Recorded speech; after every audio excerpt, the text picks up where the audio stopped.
Saya sampai sekarang ini sudah memilih jalan hidup saya di dalam dunia tari. Awalnya saya tidak mempunyai hobi sebagai penari dan akan tetapi pada suatu ketika saya sangat tertarik dengan hal-hal yang berhubungan dengan tari tersebut. Pada saat saya melihat sebuah sajian dari tari tradisional dan kemudian muncullah sebuah empati saya untuk lebih tahu tentang tari tersebut secara lebih mendalam.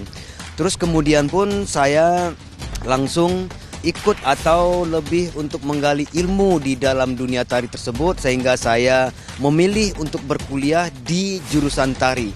Nah, pada saat itu ya sudah pasti banyak omongan-omongan yang tidak bagus dari tetangga ataupun dari keluarga gitu.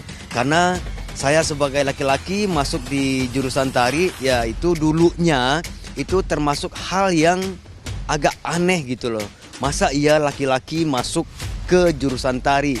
Nah, tetapi setelah berjalan beberapa saat gitu, sampai saya sudah kuliah dan akhirnya saya punya percaya diri bahwa dunia tari bisa membawa kita keliling dunia, bahwa dunia tari bisa menjadi sebuah profesi dan dunia tari adalah sebuah pekerjaan.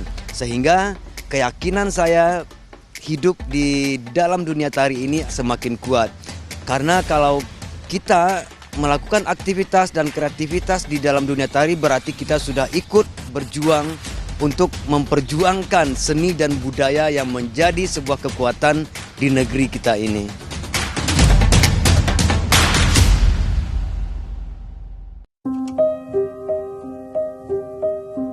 Film-film pendek ini terbiasa dibebaskan menggunakan, terutama film fiksi ya. Fiksi itu terbiasa dibebaskan dengan menggunakan dialog, padahal dialog itu membuatnya lebih sulit. Sehingga peserta itu seringkali kehilangan potensi-potensi dari bahasa visual atau bahasa sinematik.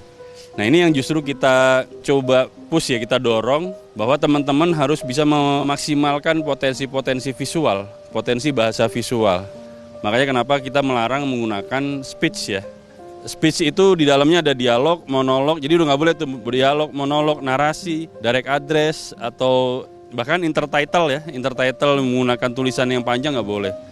Mereka jadi bisa memaksimalkan yang namanya potensi visual, potensi bahasa visual. Ini sebenarnya banyak kesalahan juga ketika workshop-workshop atau pengajaran-pengajaran ketika di pelatihan-pelatihan. Ujuk-ujuk yang namanya penceritaan di dalam film, naratif di dalam film itu diajarinya adalah menggunakan dialog.